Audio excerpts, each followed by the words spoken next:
Ravi Prakash Siliconandhra hospital Kuchipudi super speciality వైద్య సేవలు పూర్తిగా ఉచితం.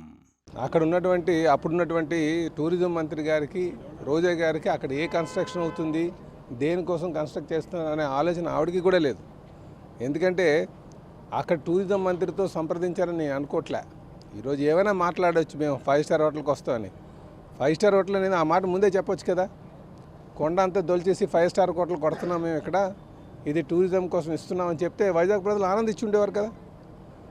ఒకరు వచ్చి అలాగంటారు, ఇంకొకరు వచ్చి ఏం చేస్తున్నారో మాకు తెలియదు అంటారు, ఇంకొకరు వచ్చి ఇది సీఎం క్యాంప్ ఆఫీస్ అంటారు.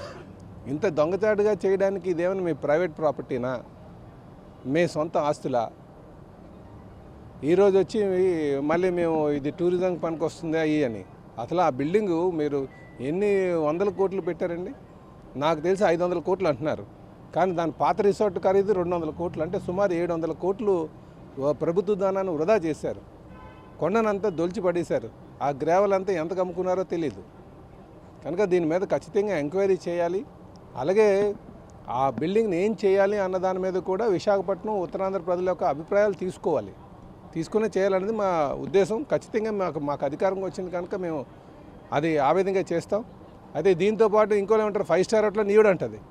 నిన్న మన వచ్చి ఇంకో మంత్రి గారు ఏమన్నారు, అదేముంది అది స్టేట్ గెస్ట్ హౌస్ కింద ఉంచచ్చు కదా అని చెప్పేసి. దానికి ప్రైమ్ మినిస్టర్ వస్తారు, లేకపోతే గవర్నర్ గారు వస్తారు, ప్రెసిడెంట్ గారు వస్తారు అంటున్నారు. ఎప్పుడు కూడా ప్రైమ్ మినిస్టర్ గారు వచ్చినా, ప్రెసిడెంట్ గారు వచ్చినా, గవర్నర్ గారు వచ్చినా సరే మనకి ఐఎన్ఎస్ డ్యాగాలో ఇంకా అద్భుతమైనటువంటి గెస్ట్ హౌస్లు ఉన్నాయి. వాటిలో ఎప్పుడు అక్కడే ఉంటారు, అక్కడ సెక్యూరిటీ కూడా ఉంటుంది. దీనికోసం ఎవరో రాజకీయ నాయకులకి ఒక వేదికగా తయారు చేయడం అన్నది మంచి ఆలోచన కాదది.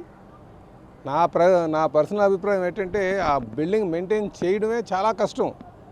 కనుక దానికి ఏదైనా రెవెన్యూ షేరింగ్లోనే ఎక్కడైనా ఎవరికైనా ఇస్తే మంచిది. కానీ ఈ అభిప్రాయం ఇచ్చే ముందు మాత్రం విశాఖపట్నం ప్రజల యొక్క అభిప్రాయాలు తీసుకొని ముందుకు వెళ్ళాలన్నది మా ఆలోచన.